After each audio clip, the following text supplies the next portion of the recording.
जय माता दी। आइए सुनते हैं दुर्गा सप्तशती का 8वां एवं 9वां अध्याय।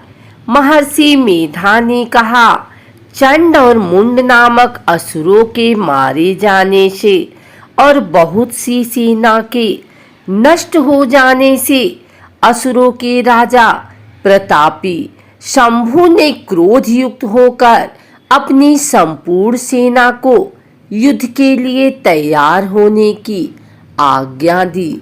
उसने कहा, अब उदायुध नामक 86 असुर सेनापति अपनी सेनाओं के साथ युद्ध के लिए जाएं और कंबु नामक 84 सेनापति भी युद्ध के लिए जाएं और कोटिवीर्य नामक 50 सेनापति और धौम्रकुल नाम के 100 सेनापति प्रस्थान करें। कालक, दौहिर्द, मौर्य और कालकेय यह दैत्य भी मेरी आज्ञा से सजकर युद्ध के लिए कूच करें। भयानक शासन करने वाला असुरों का स्वामी शुंभ इस प्रकार आज्ञा देकर बहुत बड़ी सेना के साथ युद्ध के लिए चला। उसकी सेना को अपनी ओर आता देखकर चंडिका ने अपनी धनुष की टंकार से पृथ्वी और आकाश के बीच का भाग गुजा दिया। हे राजन, इसके पश्चात देवी के सिंह ने दहाड़ना आरंभ कर दिया और अंबिका के घंटे के शब्दों ने उस ध्वनि को और भी बढ़ा दिया। धनुष की टंकार, शेर की दहाड़ और घंटे के शब्द से पृथ्वी और आकाश के बीच का भाग गूंज उठा और इसके साथ ही देवी ने अपने मुख को और भी भयानक बना लिया। ऐसी भयंकर शब्द को सुनकर राक्षसी सेना ने देवी तथा सिंह के चारों ओर से घेर लिया। हे राजन, उस समय दैत्यों के नाश के लिए और देवताओं के हित के लिए ब्रह्मा, शिव, कार्तिकेय, विष्णु तथा इंद्र आदि देवों की शक्तियां जो अत्यंत पराक्रम और बल से संपन्न थी, उनके शरीर से निकलकर उसी रूप में चंडिका देवी के पास गए। जिस देवता का जैसा रूप था, जैसे आभूषण थे और जैसा वाहन था, वैसा ही रूप, आभूषण और वाहन लेकर उन देवताओं की शक्तियां दैत्यों से युद्ध करने के लिए आई। हंस युक्त विमान में बैठकर और रुद्राक्ष की माला तथा कमंडलू धारण करके ब्रह्मा जी की शक्ति आई।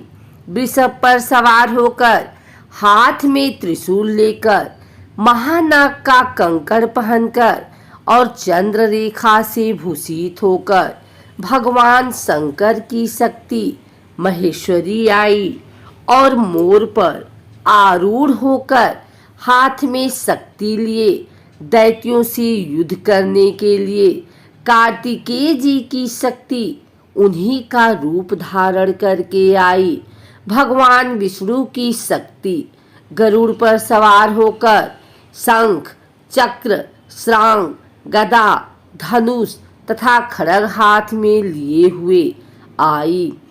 श्री हरि की शक्ति वाराही वाराह का शरीर धारण करके आई और नरसिंह के समान शरीर धारण करके उनकी शक्ति नारसिंही भी आई।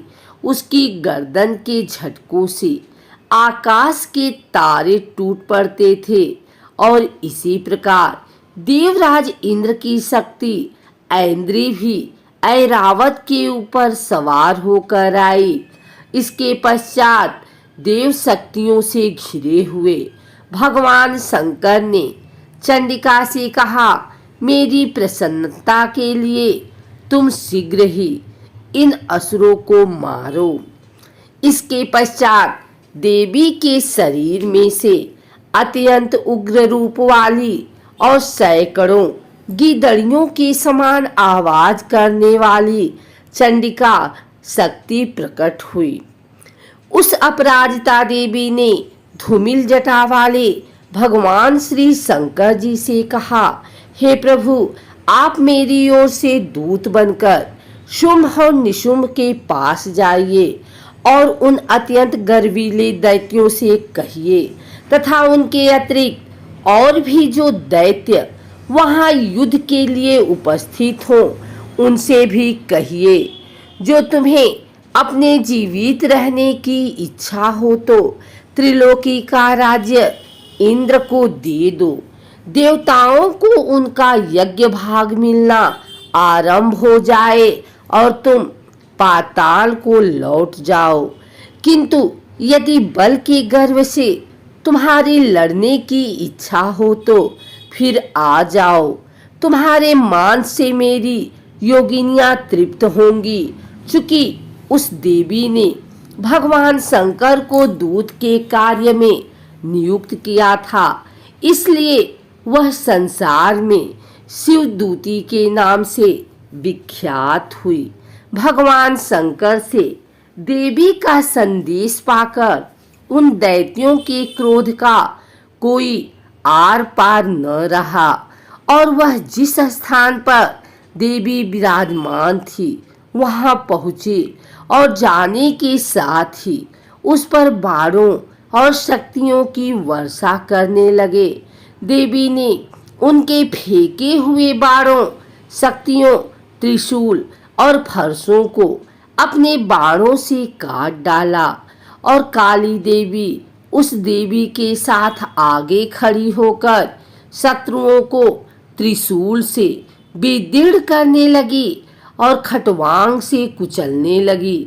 ब्राह्मणी जिस तरफ दौड़ती थी उस तरफ अपने कमंडलू का जल छिड़ककर दैत्यों के वीर्य व बल को नष्ट कर देती थी और इसी प्रकार महेश्वरी त्रिशूल से, वैष्णवी चक्र से और अत्यंत कोप वाली कौमारी शक्ति द्वारा असुरों को मार रही थी और ऐन्द्री के बाजू के प्रहार से सैकड़ों दैत्य रक्त की नदियां बहाते हुए पृथ्वी पर सो गए। वाराही ने कितने ही राक्षसों को अपनी थूथन द्वारा मृत्यु के घाट उतार दिया। दाढ़ों के अग्रभाग से कितने ही राक्षसों की छाती को चीर डाला और चक्र की चोट से कितनों को विदीर्ण करके धरती पर डाल दिया। बड़े बड़े राक्षसों को नारसिंही अपने नखों से विदीर्ण करके भक्षण कर रही थी और सिंहनाद से चारों दिशाओं को गुजाती हुई रणभूमि में विचर रही थी। शिवदूती के प्रचंड अट्टहास से कितने ही दैत्य भयभीत होकर पृथ्वी पर गिर पड़े और उनके गिरते ही वह उनको भक्षण कर गए। इस तरह क्रोध में भरे हुए मातृगणों द्वारा नाना प्रकार के उपायों से बड़े बड़े असुरों को मरते हुए देखकर राक्षसी सेना भाग खड़ी हुई और उनको इस प्रकार भागता देखकर रक्तबीज नामक महापराक्रमी राक्षस क्रोध में भरकर युद्ध के लिए आगे बढ़ा। उसके शरीर से रक्त की बूंदें पृथ्वी पर जैसे ही गिरती थी तुरंत वैसे ही शरीर वाला तथा वैसा ही बलवान दैत्य पृथ्वी से उत्पन्न हो जाता था। रक्तबीज गदा हाथ में लेकर ऐन्द्री के साथ युद्ध करने लगा।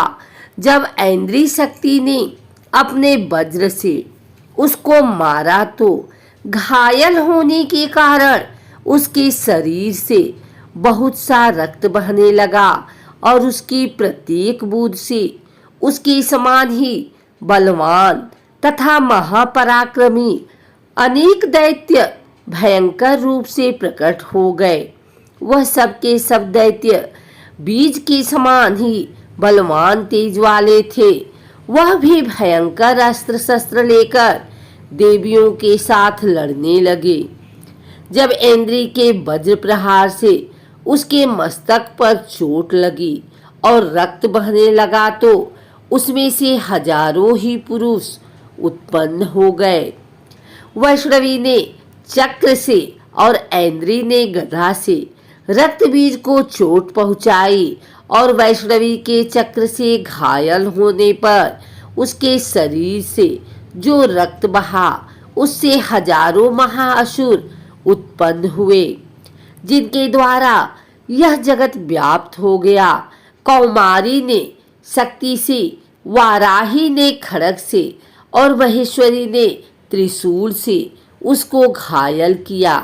इस प्रकार क्रोध में भरकर उस महादैत्य ने सब मातृ शक्तियों पर पृथक पृथक गदा से प्रहार किया और माताओं ने शक्ति तथा शूल इत्यादि से उसको बार बार घायल किया। उससे सैकड़ों महादैत्य उत्पन्न हुए और इस प्रकार उस रक्त बीज के रुधिर से उत्पन्न हुए असुरों से संपूर्ण जगत व्याप्त हो गया, जिससे देवताओं को भय हुआ। देवताओं को भयभीत देखकर चंडिका ने काली से कहा, हे चामुंडे, अपने मुख को बड़ा करो और मेरे शस्त्रघात से उत्पन्न हुए रक्त बिंदुओं तथा रक्त बिंदुओं से उत्पन्न हुए महाअसुरों को तुम अपने इस मुख से भक्षण करती जाओ। इस प्रकार रक्त बिंदुओं से उत्पन्न हुए महादैत्यों को भक्षण करती हुई तुम रणभूमि में विचरो। इस प्रकार रक्त क्षीण होने से यह दैत्य नष्ट हो जाएगा। तुम्हारे भक्षण करने के कारण अन्य दैत्य नहीं होंगे। काली से इस प्रकार कहकर चंडिका देवी ने रक्त बीज पर अपना त्रिशूल से प्रहार किया और काली देवी ने अपने मुख में उसका रक्त ले लिया। तब उसने गदा से चंडिका पर प्रहार किया। प्रहार से चंडिका को तनिक भी कष्ट न हुआ, किंतु रक्त बीज के शरीर से बहुत सा रक्त बहने लगा। लेकिन उसके गिरने के साथ ही काली ने उसको अपने मुख में ले लिया। काली के मुख में उस रक्त से जो असुर उत्पन्न हुए उनको उसने भक्षण कर लिया और रक्त को पीती गई। तदंतर देवी ने रक्त बीज को, जिसका की खून काली ने पिया था, चंडिका ने उस दैत्य को वज्र, बाण, खड्ग तथा रिष्टि इत्यादि से मार डाला। हे राजन, अनेक प्रकार के शस्त्रों से मरा हुआ और खून से वंचित वह महादैत्य रक्तबीज पृथ्वी पर गिर पड़ा।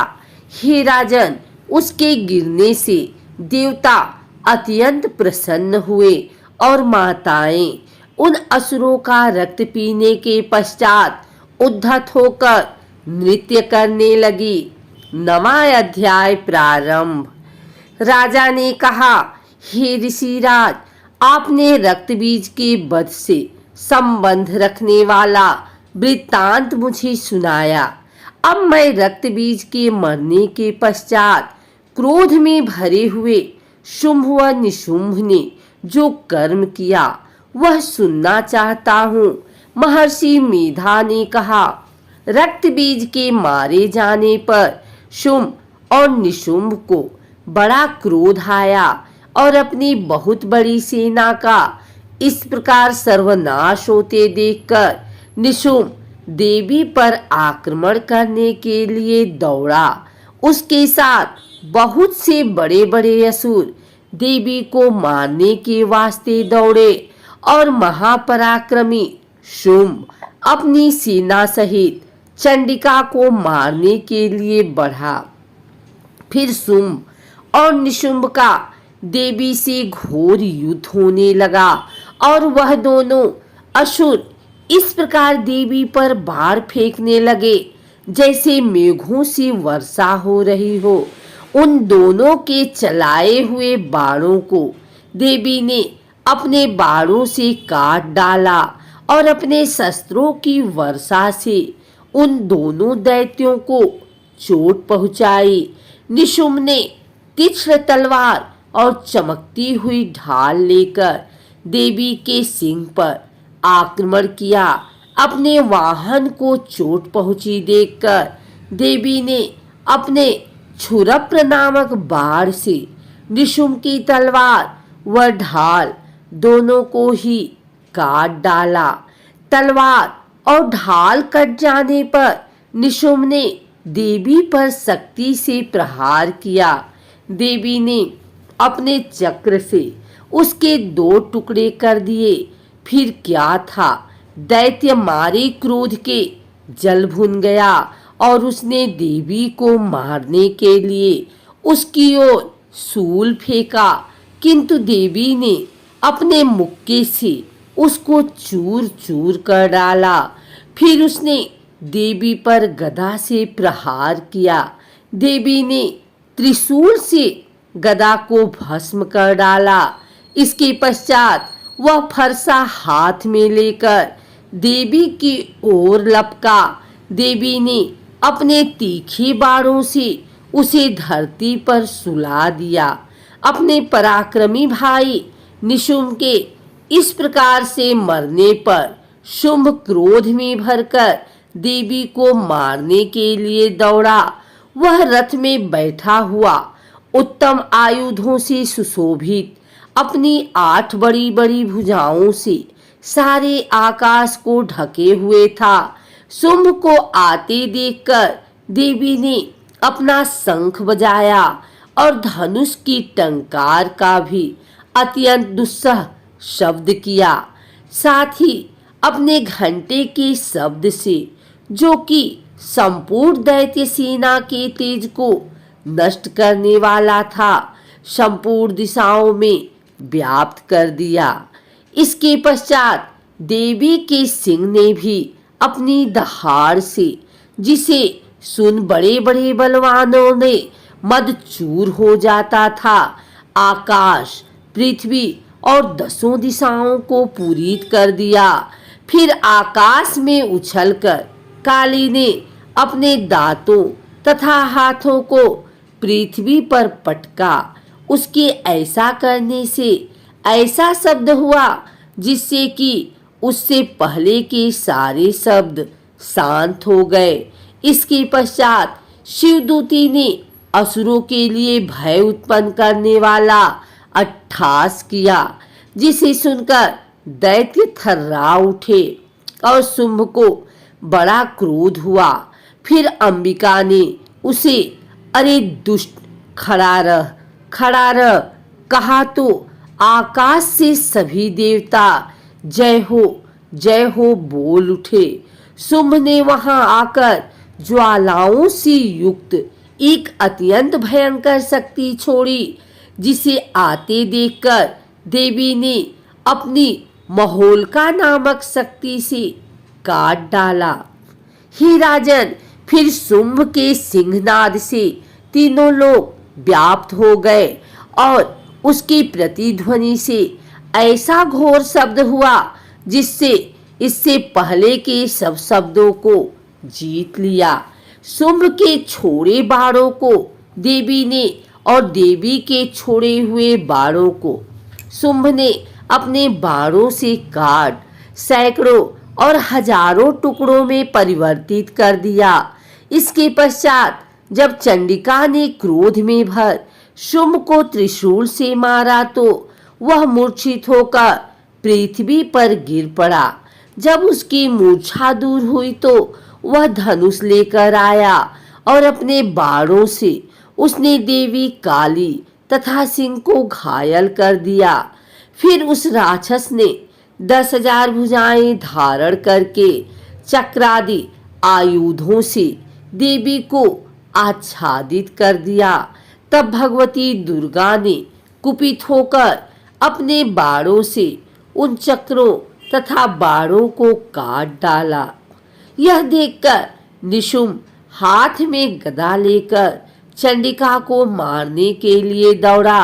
उसके आते ही देवी ने तीक्ष्ण धार वाले खड्ग से उसकी गदा को काट डाला। उसने फिर त्रिशूल हाथ में ले लिया। देवताओं को दुखी करने वाले निशुंभ त्रिशूल हाथ में लिए हुए आता देखकर चंडिका ने अपने शूल से उसकी छाती पर प्रहार किया और उसकी छाती को चीर डाला। शूल विदीर्ण हो जाने पर उसकी छाती में से एक उस जैसा ही महापराक्रमी दैत्य ठहर जा कहता हुआ निकला। उसको देखकर देवी ने बड़ी जोर से ठहाका लगाया। अभी वह निकलने भी न पाया था कि उसका सिर अपनी तलवार से काट डाला। सिर के कटने के साथ ही वह पृथ्वी पर गिर पड़ा। तदंतर सिंह दहाड़ दहाड़ कर असुरों का भक्षण करने लगा और काली शिवदूती भी राक्षसों का रक्त पीने लगी। कौमारी की शक्ति से कितने ही महादैत्य नष्ट हो गए। ब्रह्मा जी के कमंडल के जल से कितने ही असुर समाप्त हो गए। कई दैत्य महेश्वरी के त्रिशूल से विदीर्ण होकर पृथ्वी पर गिर पड़े और कौन बाराही के प्रहारों से छिन्न भिन्न होकर धराशाही हो गए। वैष्णवी ने भी अपने चक्र से बड़े बड़े महापराक्रमियों का कचमर निकालकर उन्हें यमलोक भेज दिया और ऐन्द्री से कितने ही महाबली राक्षस टुकड़े टुकड़े हो गए। कई दैत्य मारे गए, कई भाग गए, कितने ही काली शिवदूती और सिंह ने भक्षण कर लिए।